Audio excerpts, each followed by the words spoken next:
everything else. And it was a good job they did, but the point of the matter is they're double exposures.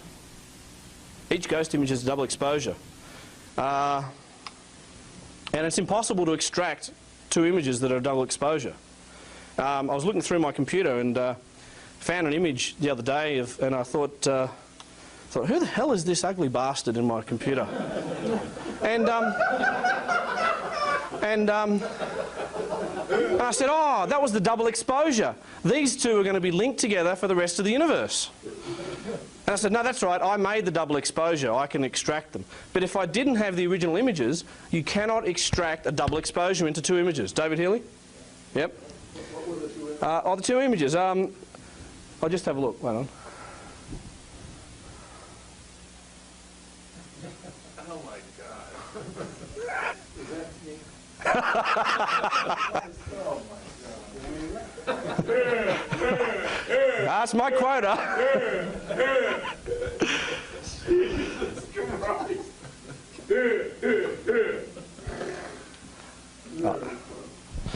Right. Bit of fun.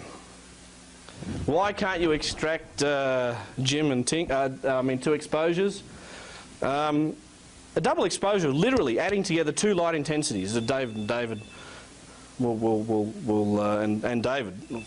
David Cube will testify to this fact that a double exposure is literally adding together the two intensities.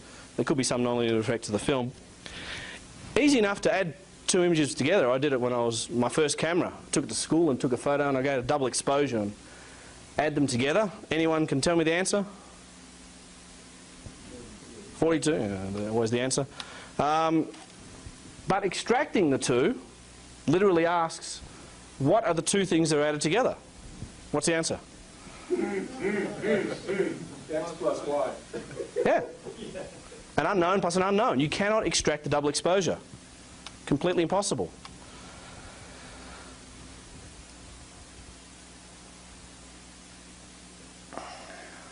You can't get all of the footage for the extant film from a camera original Zapruder film because you've got all these double exposures in the sprocket areas.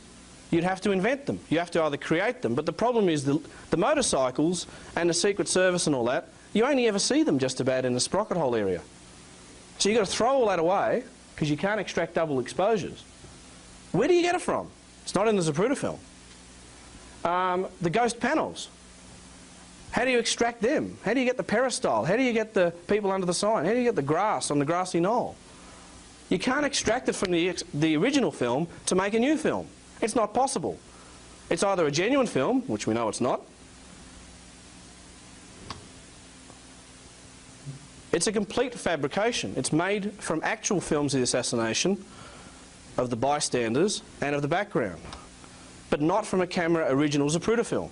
It's not an alteration of a film. The extant film is a complete fabrication.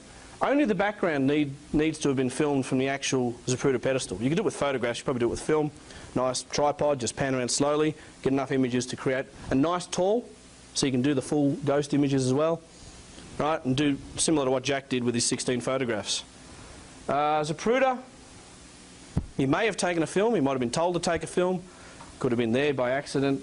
If he did take a film, it was only used as an aid to create the images I've shown you today. So what happened? And I'll be really quick now, Jim. On the day, most likely, in fact, you've got no choice really unless you're going to create images of the Secret Service agents and the motorcycles. You can't animate the whole thing. Most likely, a number of high-quality films taken of the actual assassination from wherever. Zapruder may have taken a film, or may have just been told to stand up there. Pilot film of Dealey Plaza was taken, if it wasn't already done. This is what I think happened. This is where I think David Healy's optical printer stuff comes in. If there was a Zapruder film, or if not, one of the other films, was processed, and maybe you just use frame excision. You just take out a few frames to get rid of the content you don't want, because you're only going to project it on a projector. You're not going to study it like we do. You're not going to publish it in a book. So there's actually two parallel film processing jobs going on. You can't complain. You got two coffins. You've got two films. You've got the one that's going to be shown the morning after, that's going to be shown to Dan Rather. He's supposed to make an offer, but he runs out and tells it on TV what he sees, using everything that David Healy says. Right? You cut some stuff out, you put it together, you whip it up, you just bang. Right? A couple of days you get a film, you show it on a projector. People are so horrified to see what's going on, they don't notice anything. Parallel path, you're creating these images. Right? A few lousy quality images to put in life, then a few more a week later, or 2 weeks later, 2 days later, I don't know what's going on. But the ghost images have to be taken from the pedestal, right? The background has to be taken from the pedestal. You then put the bystanders in wherever you want them, wherever you think they should be. But aren't our elements coming from the pedestal? And they all have the perspective of being filmed. You have to get the perspective right, but you can get a little bit off the pedestal and the perspective. You can't tell. I mean, how do you know that this person was standing like that and not like that? They could also come from the pilot film. They could, if there was a pilot film, but it'd be cleaner if you just had something of an empty Dealey Plaza. Pilot film, what do you mean? Is that the film of the assassination film by the assassin? No, if you take a pilot film, if you take just a film of Dealey Plaza, like Jack has suggested in the past, with nobody in it. I didn't know what you meant by pilot film. Yeah, sorry. A pilot film of Dealey Plaza with nobody in it. Nice and tall, nice and wide, high quality, high resolution images of Dealey Plaza. That from the Zapruder pedestal, that's what you need as your background. That's David's background. This is for the image work. The image work to be published is like a sequence of photographs. The film that's going to be shown within the first couple of weeks is done with a film printer, optical printer, and you change things around. So for the ones that will be published, you do it as a sequence of photographs like the 1861 with 10 elements. Well, you do about 30 in the first couple of days, and then you do a couple more, and you do 200 in a few months. I think you can process a couple of hundred frames in a few months. This was interesting, whether Zapruder was actually up there or not. Hudson again, I like reading his stuff. This little pedestal. Did you see anyone standing up there you can remember during the time the president went by? Oh, there's a bunch of people in there, you know, a whole bunch of them. A lot of people in there, a lot of people in here. In the shelter or in that area maybe where Zapruder was supposed to be. Did you see anyone standing up there taking motion pictures with a movie camera? Oh yes, I've seen people up there trying to taking pictures. Right, people filming up near Zapruder. Well, where are the pictures? Whole bunch of people. Where are the pictures and then taking pictures? Well, you just get rid of all of them and you alter the rest. All the other pictures. I stand a photograph that should show the pilot cameraman. Or the other cameraman of the actual... No, the pilot film is when there's no one there, Oh, okay. and then you take it 1 or 2 films of the actual assassination while it's happening. Like this. How many? 1, 2, 3 cameras today. Same story for the assassination. It's just as more important than my presentation. You have a few cameras getting all of the action. Okay? So Hudson says, yes, a whole heap of people filming up there. But did you see Zapruder filming? And we checked it. He couldn't see Zapruder if he wanted to, and he didn't. I did notice, and he starts talking about Altkins over the street. So he noticed Altkins over the street filming. So he noticed people taking, he couldn't see Zapruder because it's out of sight, but he saw a whole bunch of people. There was a bunch of people in there, a whole bunch of them, a whole lot of people. A lot of people. Talking about up in the Pergola area. Yeah.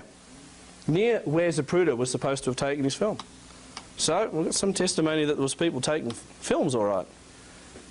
Just that we don't have any genuine photographs left to find them in. Maybe. You might have found one, I'm not sure. Next day, frantic work to create that.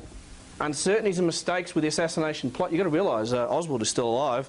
The plan's gone terrible. Jim would talk about all this in much more detail, I'm sure.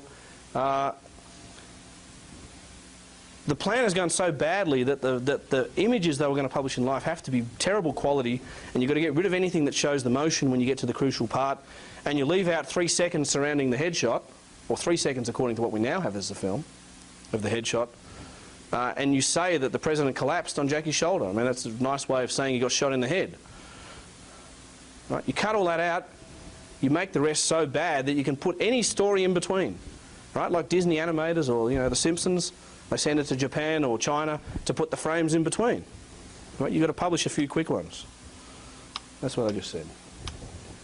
No images near the headshot used in Life. You know, I would love to see a sheet of paper with these conclusions on it, because they're very rapid fire and they're conceptually pretty violent issues. So if you have a list. Well, I'll slow down a little bit, and Jim will just have to keep pacing around. You're doing fine. You're doing fine. All right. Take 5 more. Okay. So, in that issue, I should really show you. I mean, it's important enough to. This is the thing. The closer you get back to the time of the assassination, the more probability you have of finding the mistakes. Well,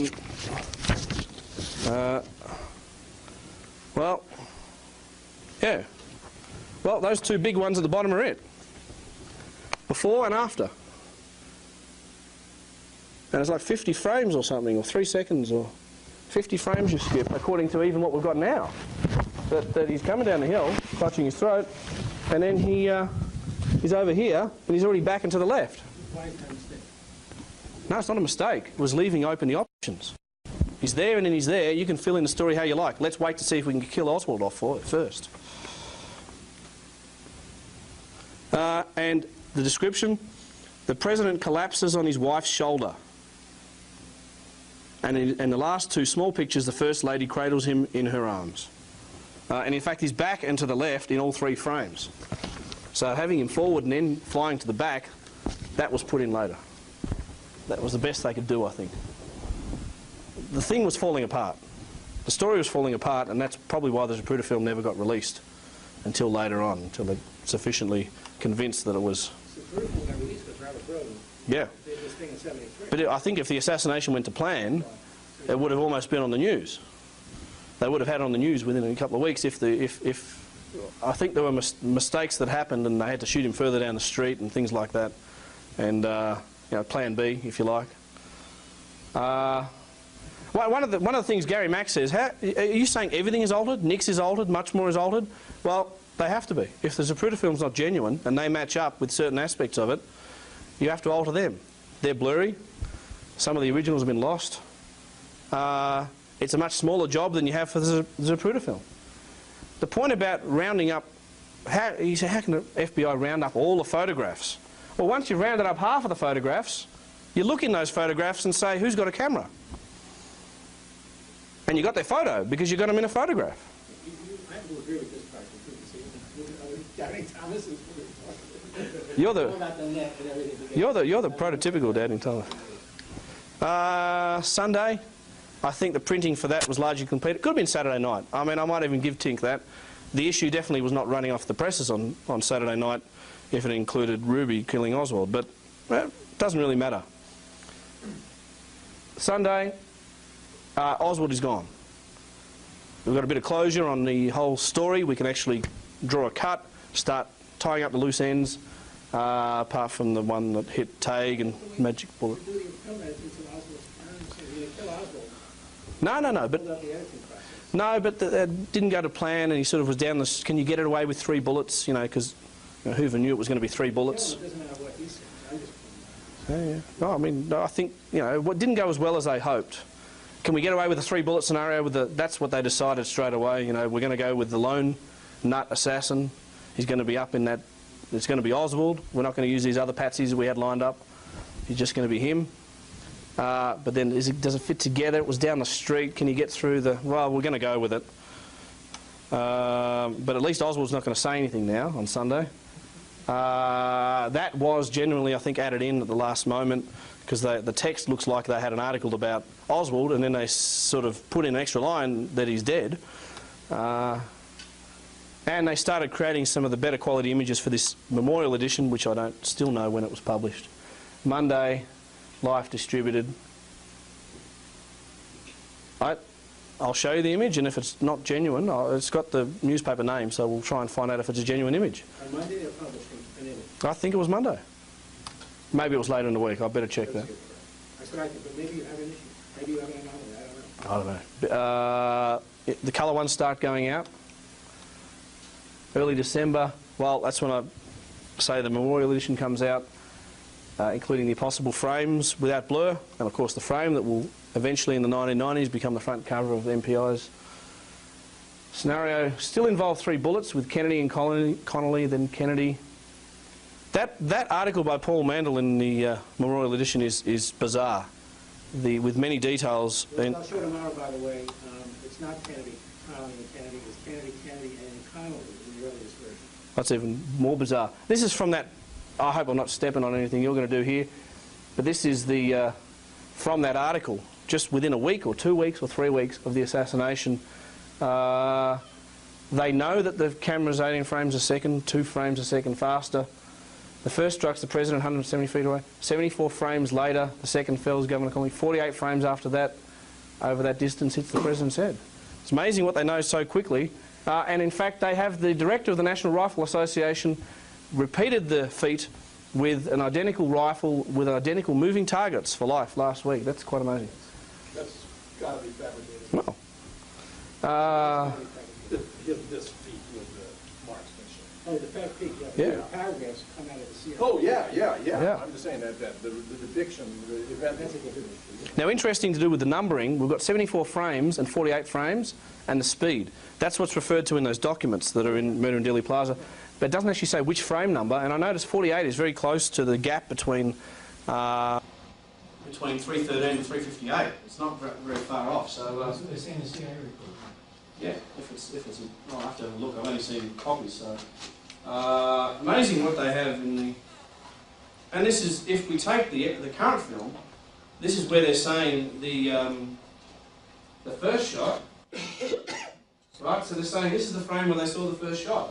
Why? Because it's blurry? I don't know. And this is the second. No, the first strikes the president. The second fells Governor Connolly there. I don't know, maybe it does. 265?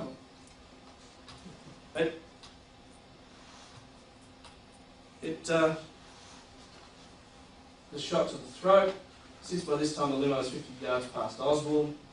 The president's back is turned, starting to understand. But the 8mm film, they never mentioned Zapruder's name for a long time. The 8mm film shows the president turning his body far around to the right as he waves to someone in the crowd. His throat is exposed. In fact, in the first black and white photos, you don't even see him waving. He could almost be clutching his throat straight away. Okay? What looks could turn into a wave afterwards, and they make him clutch his throat later on. I mean, for all I know, he could have got shot in the throat on his turn in the corner. Well, that's my first comment. And the second comment is that this, as David says, was not a misrepresenting. And Dan Rather was not a misrepresenting of what was in the film, or Dan Rather was reporting what he saw. This here is a prescription for how you want to create the film. This is the script.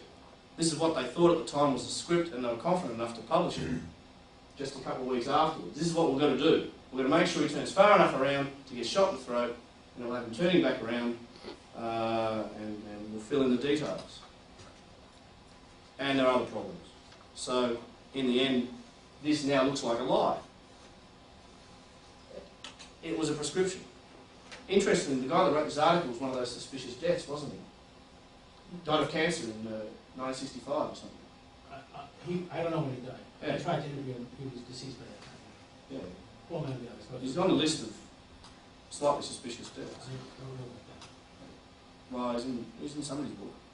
Also, I'd be careful about prescriptions because I'll show you articles that have different prescriptions tomorrow. Well, no, but the prescription could have changed as more information came through. What other photos are being published? What other evidence is there out there? We're using the gold standard here as a Zapruder film. I use the autopsy photographs. I have a slightly different scenario. I think the scenario keeps changing. As the days go on, they say we can't have that anymore, we're going to change that. That's why this prescription wasn't carried out fully. Great. The true prescription will emerge when you can make the autopsy photographs with the Zapruder film. Because then you've got a correlated thing from the two primary sources of evidence. So they tried to do that. They did everything to bring the wound around to the front. Okay. 64, things a mess, magic bullet, film that keeps, I think the details keep getting modified. Eventually there's no trace of the non-fatal bullets. You don't actually see them at all. There's no blood, there's no reactions. The 6 to 8 shots, in fact, reading that, I think he's talking about 6 to 8 shots in general. No, he's talking 6 to 8 impacts on the bodies. That's what But he not was on asked to the- prepare. not just on He was the- asked- That's what he was asked to prepare, was the impact of shots on bodies. Yeah. But And- he prepares and- 3 separate scenarios. Pardon me? He prepares 3 separate scenarios. Not to my No, understanding. That is a I'm talking separate about, matter. he described seeing on the film. This is not what he prepared in his Right, sheets. right. This is what he testified to the ARB. This is Homer McMahon said. Okay.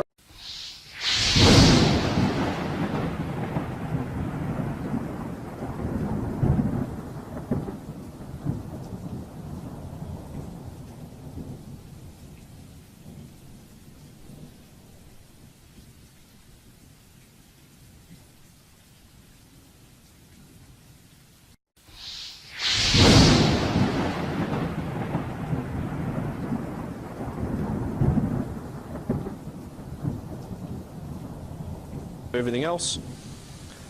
And it was a good job they did, but the point of the matter is they're double exposures.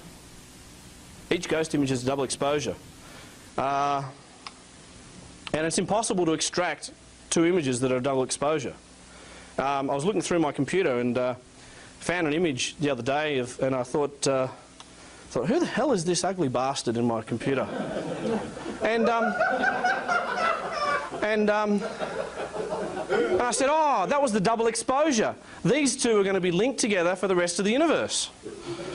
And I said, no, that's right, I made the double exposure, I can extract them. But if I didn't have the original images, you cannot extract a double exposure into two images. David Healy? Yep. What were the two images? The two images. I'll just have a look, wait on. Oh my God. Is that me? Oh my God. That's my quota. Jesus Christ.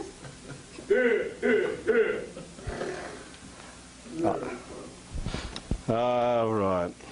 Bit of fun. Why can't you extract Jim and Tink? Two exposures. A double exposure, literally adding together two light intensities.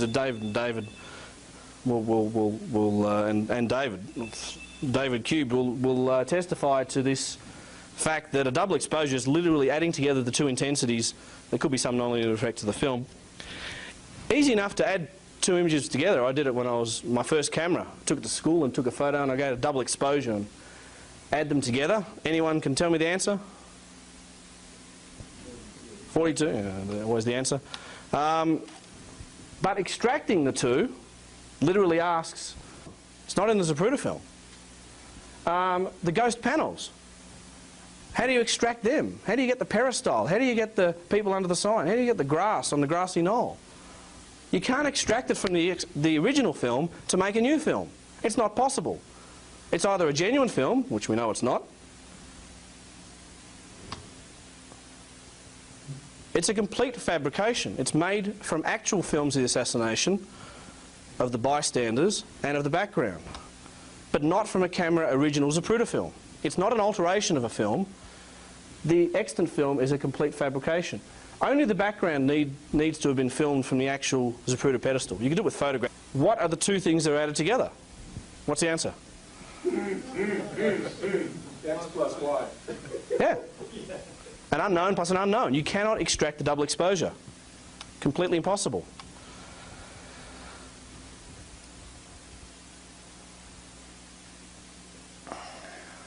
You can't get all of the footage for the extant film from a camera original Zapruder film because you've got all these double exposures in the sprocket areas. You'd have to invent them. You have to either create them. But the problem is the motorcycles and the Secret Service and all that, you only ever see them just about in the sprocket hole area. So you've got to throw all that away because you can't extract double exposures. Where do you get it from?